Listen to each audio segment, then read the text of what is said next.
الحمد لله الذي جعلنا من المؤمنين وهدنا إلى صراط المستقيم ووعدنا بالجنة النعيم.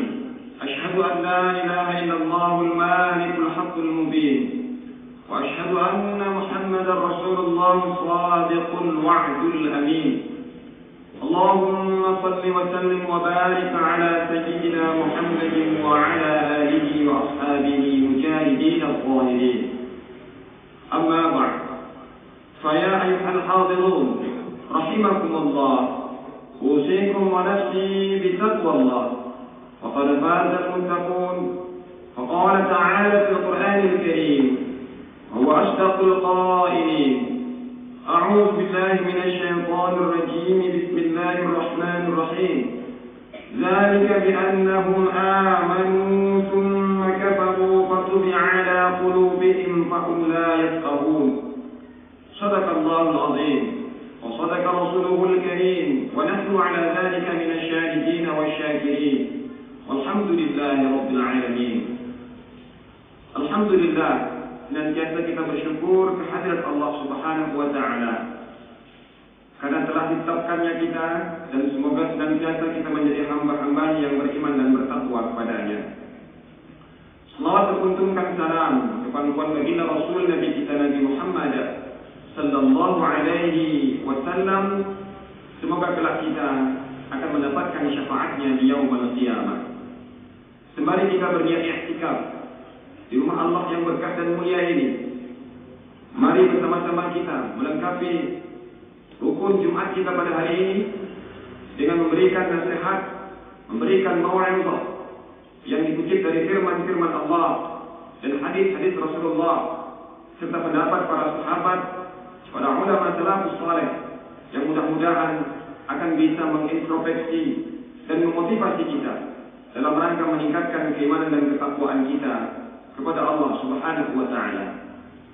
Majelis Jumat yang dimuliakan Allah, tema khutbah kita pada kesempatan Jumat yang singkat ini adalah Al-insanu bila insaniyah, manusia yang kehilangan kemanusiaannya. Seorang sahabat Rasul yang dalam sejarah dikenal dengan nama Sahib Sirrin Nabi, sahabat yang paling banyak mengetahui rahasia-rahasia Nabi dalam artian yang positif, dalam artian yang baik-baik. Sahabat ini termasuk sahabat yang as-sabiqun al-awwalun, sahabat yang pertama sekali yang termasuk beriman kepada Rasulullah. Dan sahabat ini menjadi salah satu rujukan dalam bacaan Al-Quran yang disebut dengan qiraat Ibnu Mas'ud. Nama beliau adalah Abdullah bin Mas'ud. Dan sampai saat ini bacaan-bacaan beliau menjadi sanad bagi qari dan qari'ah yang akan memperdalam bacaan-bacaan tilawah Al-Quran. Apa yang beliau katakan? Bahwa tidak ada musibah bagi seorang mukmin dalam kehidupan dunia ini, apapun yang menimpa dia. Karena kata-kata musibah itu artinya sesuatu yang mengenai kita. Apapun yang menimpai seorang mukmin, apapun yang terjadi kepada seorang mukmin, kullu khair, semua itu adalah kebaikan. Ajab amrul mukmin, kata Rasulullah. Sungguh ajaib urusan orang-orang beriman. Kalau dia mendapatkan kebaikan, dia akan bersyukur. Dan kalau dia mendapatkan sesuatu yang menyakitkan, maka dia akan bersabar. Dan kedua-duanya itu baik bagi orang-orang yang beriman. Tetapi satu-satunya musibah bagi seorang mukmin, satu-satunya bencana bagi seorang yang beriman kepada Allah adalah di mana hilangnya rasa takut kepada Allah. Hilangnya rasa takut adalah musibah yang terbesar bagi seorang mukmin. Berkurang yang terus pada akhirnya akan hilang sama sekali. Maka itulah yang disebutkan Allah dalam Al-Quran, dalam surah Al-Munafiqun ayat yang ketiga. Ayat yang ketiga Allah menyebutkan, A'udzubillahi minasyaitonir rajim. Bismillahirrahmanirrahim. Dzalika bi'annahum amanu tsumma kafaru fatubi'a 'ala qulubihim fahum la yafqahun. Yang demikian itu bagi mereka yang memiliki yang berkurangnya rasa takut setiap hari, dikarenakan pertama mereka itu beriman, kemudian mereka lebih condong kepada kekufuran. Maka Allah akan mengecap dalam hati mereka. Allah akan mengunci hati mereka sehingga mereka adalah orang-orang yang tidak pernah bisa paham.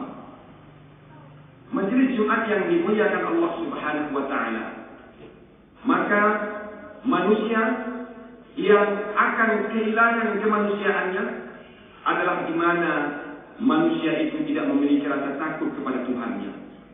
Kalau manusia hanya takut kepada manusia, kalau makhluk hanya takut kepada makhluk, maka itu bisa dimanipulasi, bisa diedit, bisa diperbaiki. Karena manusia yang takut kepada manusia itu tidak akan berpengaruh besar bagi kehidupan kemanusiaannya. Oleh karenanya, agama adalah satu-satunya cara untuk memperbaiki kehidupan manusia. Dalam tanda kutip, tentunya agama yang hanif, agama yang lurus, agama yang qayyim, agama yang tegak benar, agama yang sesuai dengan tuntutan kehidupan kemanusiaan. Sehingga kalau agama itu tidak sesuai dengan kehidupan kemanusiaan, dengan akal sehat manusia, maka biasanya agama itu akan berubah-ubah. Agama itu akan bertukar-tukar. Karena agama yang mereka meyakini adalah produk akal dan nafsu mereka. Namun Al-Quran menyebutkan bahwa agama yang benar adalah agama Islam. Inna ad-dina 'inda Allahil Islam. Maka Rasulullah sallallahu alaihi wasallam beliau pertama sekali menanamkan rasa takut kepada Allah. 13 tahun Rasulullah berdakwah di kota Mekah hanya untuk bisa menanamkan bagaimana iman itu bisa mendatangkan rasa takut kepada Allah Subhanahu wa taala. Maka ketika rasa takut itu berkurang, ketika rasa takut itu terus digerogoti dengan kehidupan dunia ini, maka pada akhirnya itulah musibah yang akan terjadi dalam kehidupan kemanusiaan itu. Oleh karena itu, seorang ulama besar Ibnu Qayyim al-Jauzi menyebutkan bahwa dalam kitab beliau yang bernama Miftahul Darus Sa'adah, kunci untuk bisa berada dalam negeri kebahagiaan. Beliau menyebutkan bahwa penyebab ataupun indikator seorang yang beriman tapi hilang rasa takut kepada Allah, yang pertama, al-hirsu minad dunya. Al-hirsu minad dunya. Apa al-hirsu minad dunya? Tamak dengan dunia, rakus dengan dunia. Bukan tidak butuh dunia. Kita tinggal di dunia, tidak mungkin tidak butuh dengan kehidupan dunia. Semua kita butuh dunia. Karena kita masih berada di dunia. Kalau ada orang yang aku berdalih dunia ini, itu bohong. Kenapa? Karena dia masih di dunia. Dia pasti butuh dunia. Dia butuh uang. Dia butuh makan. Dia butuh pendidikan. Dia butuh kehidupan dunia ini. Dia butuh. Manusia pasti membutuhkan kehidupan dunia selama dia masih berada di dunia. Maka dalam doa pun kita dianjurkan, wa minhum man yaqulu rabbana atina fid dunya hasanah wa fil akhirati hasanah wa qina 'adzabannar. Dalam ayat yang lain disebutkan wa badaghi fi ma ataka Allahu darul akhirah wa la tansa nasibaka minad dunya. Carilah, kejarlah bahagian Allah yang tak diberikan kepadamu untuk bahagian di akhirat, tetapi jangan lupa nasibmu atau bahagianmu di atas dunia ini. Kita butuh dunia, tetapi yang dilarang dalam agama kita adalah menjadikan dunia itu segala-galanya. Kalau saya persingkat ilustrasinya, uang itu penting, tetapi kalimatnya jangan dibalik. Uang itu penting, tetapi jangan dibalik. Yang penting itu uang. Itu salah. Maka ketika orang yang al-irsu minad dunya, dia akan menanamkan prinsip yang penting uang. Yang penting sen. Mau halal, mau haram, mau benar, mau salah, yang penting uang. Karena kita butuh uang. Maka ketika seorang mukmin menanamkan seperti itu, maka akan hilang rasa takutnya kepada Allah. Akan berkurang rasa takutnya kepada Allah. Al-hirsu minad dunya, rakus dan tamak dengan urusan-urusan dunia. Maka ketika itu terjadi, dikhawatirkan musibah akan terjadi kepada dia. Dan yang lebih berbahaya, tidak terus diperbaiki, musibah itu akan menimpa kehidupan kemanusiaan. Maka orang yang dimasukkan di dalam penjara bukan berarti mereka itu tidak mendapatkan bahagia dunia. Karena genteng, bukan dia tidak cukup uangnya, bukan dia tidak cukup mobilnya, bukan dia tidak cukup gajinya, tetapi apa yang terjadi kepada dia adalah dia rakus dengan urusan dunia. Maka kalau itu terjadi kepada seorang mukmin berbahaya, maka akan terjadilah musibah yang besar bagi dirinya. Kemudian kata Imam Ibnu Qayyim al-Jauzi, indikator yang kedua yang menyebabkan hilangnya rasa takut kepada Allah itu adalah faqdul haya. Apa itu faqdul haya? Hilangnya rasa malu, geremu kemel. Tidak ada rasa malu bagi dia. Dalam bahasa Arab, antara satu kata dengan kata itu memiliki korelasi. Ada namanya masdar, sumber kalimat. Al-haya'u itu artinya malu. Kemudian al-hayatu itu artinya kehidupan. Maka kata haya dengan kata hayat itu saling berkaitan. Artinya kalau orang hidup tidak punya rasa malu, maka hidupnya sama sekali tidak memiliki kehidupan. Tidak memiliki kehidupan. Dan satu-satunya jenis manusia yang tidak punya kehidupan itu adalah manusia gila. Orang gila itu dia tidak punya kehidupan. Berpikiri anaknya, berpikiri keluarganya, tidak dipikirnya anaknya, tidak dipikirnya keluarganya, tidak dipikirnya bangsa dan negaranya, sama sekali tidak ada dalam pikirannya. Kenapa itu terjadi? Karena sudah rakus dengan dunia, maka dia tidak akan pernah punya rasa malu. Ketika sudah terbukti, ketika sudah nampak, disaksikan, ketika sudah jelas, tetapi dia masih terus menyangka. Maka itu yang terjadi. Manusia yang dalam kehidupannya tidak memiliki rasa malu, maka akan mendatangkan musibah yang terbesar dalam kehidupan kemanusiaan. Maka al-insan bila insaniyah, manusia yang tidak memiliki kemanusiaan, disebutkan Allah dalam surah Al-A'raf ayat yang ke-179. وَلَقَدْ ذَرَّأْنَا لِجَهَنَّمَ كَثِيرًا مِنَ الْجِنِّ وَالْإِنسِ. Demi sesungguhnya akan kami penuhi neraka jahanam itu dari bangsa jin dan bangsa manusia. Siapa mereka? Lahum qulubun la yafqahuna biha. Mereka itu punya hati, tetapi hatinya sama sekali tidak pernah memiliki pemahaman. Tidak pernah tembus, tidak pernah terasa. Walahum a'yunun la yubsiruna biha. Mereka itu punya mata, tetapi matanya tidak pernah digunakan untuk melihat yang benar. Walahum a'zanun la yasma'una biha. Mereka itu punya telinga, tetapi telinganya tidak pernah dipergunakan untuk mendengarkan yang benar. Ulaika kal an'am. Mereka itu seperti hewan ternak. Falhum adall. Bahkan mereka lebih sesat. Mereka lebih berbahaya. Falhum adall. Ulaika humul ghafilun. Mereka itulah orang-orang yang lalai. Majelis Jumat yang dimuliakan Allah, maka indikator yang kedua adalah hilangnya rasa malu. Hilangnya rasa malu akan menyebabkan musibah dalam kehidupan ini. Berkali-kali kita korupsi, tetapi masih tetap memiliki jabatan, masih memimpin, masih memiliki kekuasaan. Na'udzubillah. Sesungguhnya itu adalah manusia yang tidak memiliki kemanusiaan.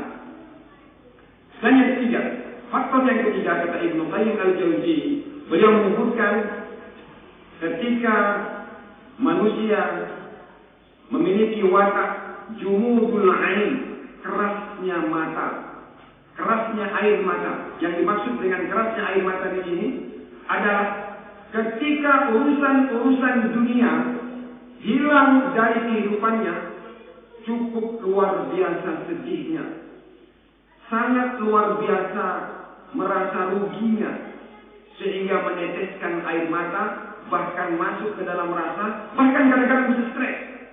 Tetapi ketika urusan akhirat hilang dari pandangannya, ketika dia tertinggal dalam bentuk amal ibadah, dia merasa biasa-biasa saja. Bahkan ada orang yang sampai saat ini menurut dia biasa tidak bisa baca Quran. Ada orang yang biasa seperti saat ini merasa tidak masalah sama dia. Menurut dia biasa kalau salat itu tidak bisa. Menurut dia biasa kalau kadang-kadang agama tidak dia pahami. Padahal sesungguhnya yang akan kita bawa menghadap Allah itu adalah urusan akhirat, urusan amal ibadah kita. Tetapi ketika kehidupan dunianya hilang, kadang-kadang kadang-kadang ada sendal hilang dari masjid. Seger masuk sendal hilang di masjid karena dia sholat Jumat. Alang juga ini ke masjid. Alang kedali di masjid. Sedih kali dia. Luar biasa sedih. Bahkan bisa dia beli sendal itu. Tetapi karena kesedihannya dengan urusan-urusan dunia, membuat dia meninggalkan urusan akhirat. Na'udzubillah, jumudul ain, kerasnya air mata, kerasnya mata untuk meneteskan air ketika dia tertinggal dengan urusan-urusan akhirat, tetapi mudah meneteskan air mata ketika dia tertinggal dengan urusan-urusan dunia. Ada orang yang kadang-kadang sangkingkan bencinya, sangkingkan malaknya, karena mungkin dimutasi tidak sesuai dengan keinginannya, tanpa rasa malu, kadang-kadang sampai bawa senjata menghadap atasannya. Membawa pisau, dendam, marah. Kenapa? Karena menurut dia nggak cocok. Menghilangkan rasa malu. Kenapa demikian? Karena jumudul air. Karena keras air mata. Karena keras matanya untuk meneteskan air dengan urusan-urusan akhirat, tapi mudah sekali untuk urusan-urusan dunia. Na'udzubillah. Maka 3 faktor inilah yang kata Imam Ibnu Qayyim menyebabkan orang hilangnya rasa takut kepada Allah Subhanahu wa taala. Wal'iyadu billah, dan kita berlindung kepada Allah dari sifat-sifat demikian. Oleh karena itu, ketika orang sudah sampai batas waktu yang sudah tidak sesuai dengan apa yang ditentukan oleh Allah Subhanahu wa taala, berbahaya. Fa'amma man tagha, dia akan melampaui batas. Melampaui batas ketentuan-ketentuan Allah. Fa'amma man tagha. Kenapa? Karena hilangnya rasa takut. Orang kadang-kadang bekerja tetapi meninggalkan sholat. Orang kadang-kadang berharta tapi meninggalkan zakat. Melampaui batas. Melampaui ketentuan-ketentuan yang sudah ditetapkan oleh Allah. Wa atal hayatad dunya. Dan mereka itu sangat mementingkan kehidupan dunia. Na'udzubillah.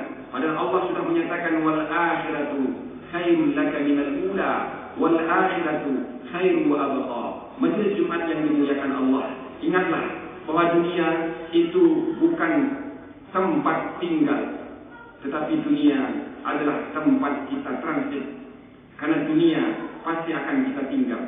Oleh karenanya, ketika kita berada dalam petunjuk dan hidayah Allah, maka belajarlah untuk senantiasa meninggalkan dunia sebelum benar-benar kita meninggalkan dunia. Islam mengajarkan bahwa dunia itu adalah sarana untuk mendapatkan kebahagiaan akhirat. Bahwa dunia adalah jalan kita, jembatan kita untuk mendapatkan ridha dari Allah Subhanahu wa taala. Jangan jadikan dunia tujuan, tapi jadikan dunia itu adalah sarana untuk mendapatkan kebahagiaan di alam akhirat kelak. Mudah-mudahan Allah Subhanahu wa taala akan memberikan taufik dan hidayahnya kepada kita ketika kita memiliki kesalahan, kekhilafan dan kejanggalan dalam kehidupan dunia sehingga tidak sesuai dengan ketentuan-ketentuan Allah. Senantiasa bermohon dan berdoa kepada Allah, semoga Allah membimbing dan menuntun kita terus berada di jalan yang diridhoinya. Ihdinas siratal mustaqim.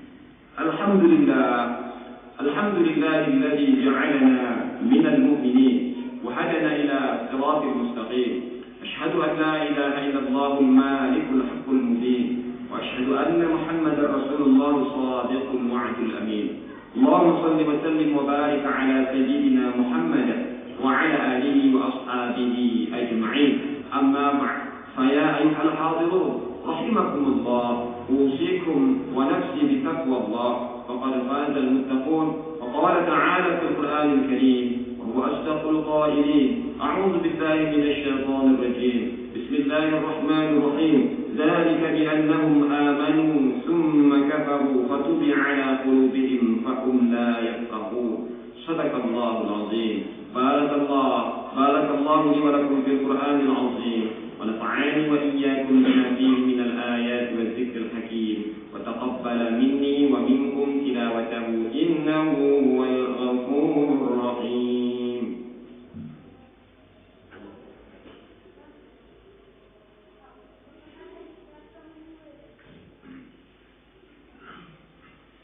الحمد لله الذي أرسل رسوله بالهدى ودين الحق ليظهره على الدين كله وكفى بالله شهيدا.